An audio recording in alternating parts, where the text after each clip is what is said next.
굿모닝, 좋은 아침입니다. 오늘은 9월 18일 목요일입니다.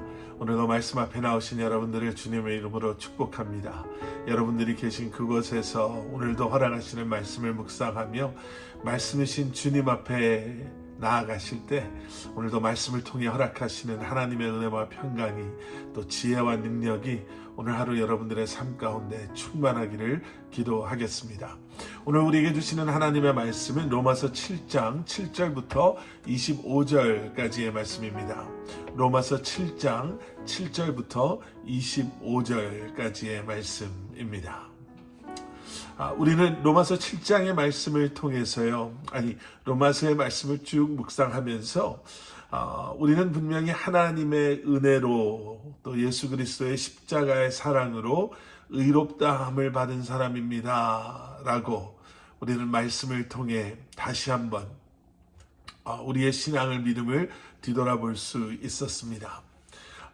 그리고 사도 바울은 그 당시 이러한 깨달음 없이 그저 율법에 얽매여서 율법으로 자신의 의로움을 증명해 보이려고 애쓰며 살아가는 사람들을 향해서 그러한 그들의 모습이 얼마나 어리석고 또 얼마나 불쌍한가, 이것에 대해서 다시 한번 로마서의 말씀, 특별히 로마서 7장에 와서 말하고 있습니다. 이미 여러 차례 사도 바울은 율법으로 우리가 의롭다함을 얻을 수 없음과 또 율법으로 우리가 선한 삶을 살 수 없음을 말했죠. 다시 한번 돌아가서 볼까요? 로마서 3장 우리 20절로 돌아가서 보시면 3장 20절에서 이렇게 말했습니다.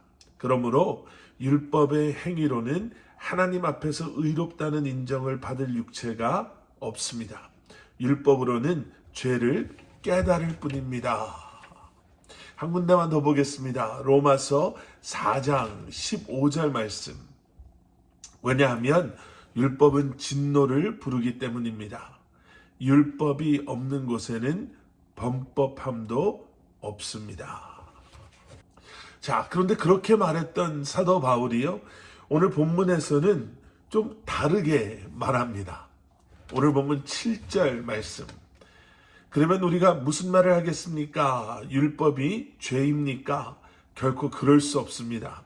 율법에 비추어 보지 않았다면 나는 죄를 알지 못했을 것입니다. 율법이 탐내지 말라고 하지 않았다면 나는 탐심을 알지 못했을 것입니다. 율법에는 문제가 없다라고 말하면서요, 율법에는 한계가 있고 또 율법의 기능에 우리의 잘못된 이해가 있음을 말씀하고 있는 것입니다. 율법의 한계가 무엇입니까? 율법은 우리에게 죄가 무엇인지를 알려줄 수는 있지만 죄로부터 우리를 자유케 할 수 있는 능력은 율법에 있지 않습니다. 율법의 기능의 한계가 무엇입니까? 율법으로 우리는 무엇이 죄인가를 온전히 깨달아 알 수는 있지만 우리는 율법으로 의롭다함을 받을 수 없다라는 거죠. 이것이 사도 바울의 율법에 대한 결론입니다. 율법이 잘못되거나 악한 것이 아니라 율법에는 한계가 있고 율법에는 분명한 기능과 목적이 있다. 그래서 12절에서는요, 사도 바울이 이렇게까지 이야기합니다. 그러므로 율법도 거룩하고 계명도 거룩하고 의롭고 선합니다. 선하다라고까지 이야기해요. 그렇다면 바울은 왜 율법이 문제라고 말했나? 정확하게 말한다면요, 율법의 문제가 아니라 우리의 죄성의 문제입니다. 우리 안에 있는 죄는 어떻게 해서든지 자신의 존재를 드러내려고 합니다. 그리고 그 악한 죄가 자신을 드러내려고 우리의 연약함, 또 때로는 우리의 성격, 우리의 인간관계 속에서 튀어나올 때가 있어요. 그리고 죄는 심지어 율법마저도 이것을 사용해서 자신의 존재를 드러나게 했다라는 거죠. 본문 8절에 이런 표현이 있습니다. 그러나 죄가 계명으로 인해 기회를 타서 내 안에 각종 탐심을 일으켰습니다. 11절에도 죄가 계명으로 인해 기회를 타서 나를 속이고, 13절 말씀, 그러면 선한 것이 내게 죽음을 가져다 주었단 말입니까? 결코 그럴 수 없습니다. 오히려 죄가 죄로 드러나도록 하기 위해 그 선한 것으로 내게 죽음을 가져왔습니다.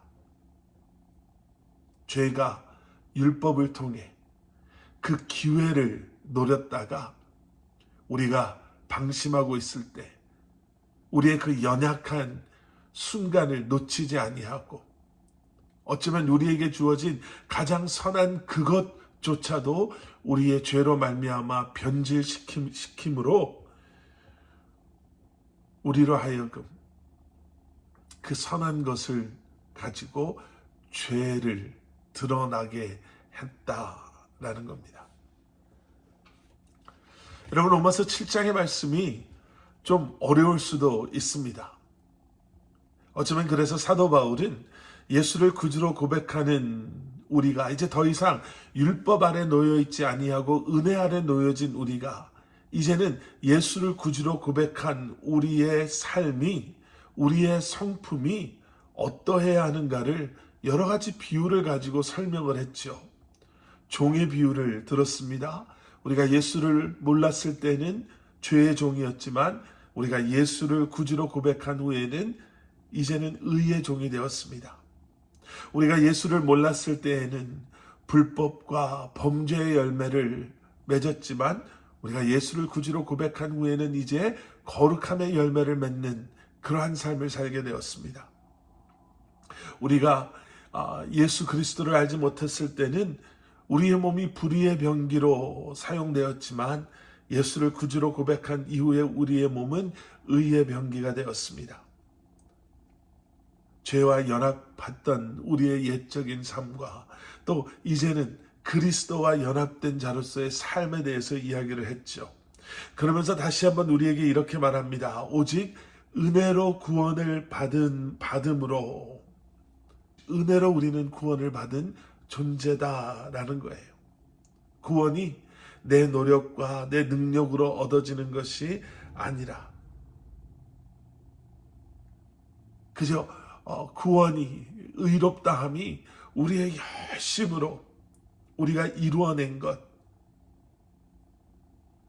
그러한 결과물이 아니라 율법을 잘 지켜서 우리가 이제는 거룩한 그리스도인의 삶을 살 수 있는 것이 아니라 우리가 예수 그리스도와 함께 우리의 옛 사람을 십자가에 못 박음으로 우리는 율법에서 완전히 해방되었음을 이야기하죠. 그리고 이제는 새 신랑이신 예수 그리스도를 믿고 순종함으로 구원이 우리에게 주어진 것뿐만 아니라 이제는 성령의 아름다운 열매를 맺어가며 이 땅에서 살아갈 수 있게 되었다라고 말합니다. 여러분, 기억하셔야 합니다. 죄의 문제가 해결되지 않으면 가장 선하고 아름다운 것 역시도 어쩌면 우리를 해하고 우리 주변의 사람들을 해하는 그러한 데 사용되어질 수 있습니다.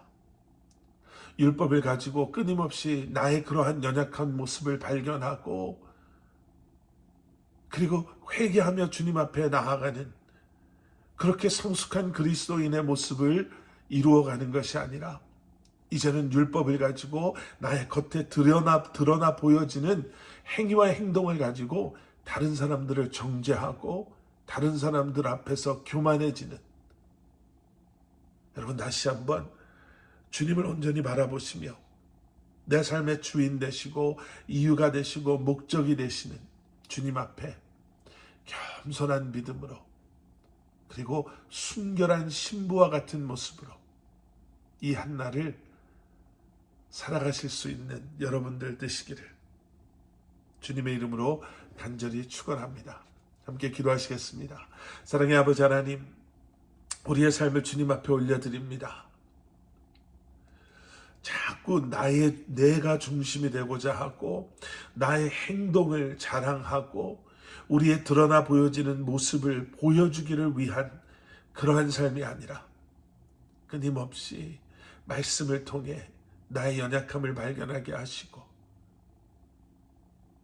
주님의 은혜와 사랑을 다시 한번 기억하게 하시며 매일매일 주님 앞에 나를 내려놓음으로 말미암아 내 열심, 내 노력, 내 힘, 내 생각, 내 계획으로 살아가는 것이 아니라 성령님의 인도하심 가운데 순종함으로 주님과 동행하는 삶을 살아가는 주님께서 기뻐하시는 아름다운 열매 맺으며 살아가는 저희들 되게 하여 주시옵소서. 예수 그리스도 이름 받들어 간절히 기도드렸사옵나이다. 아멘.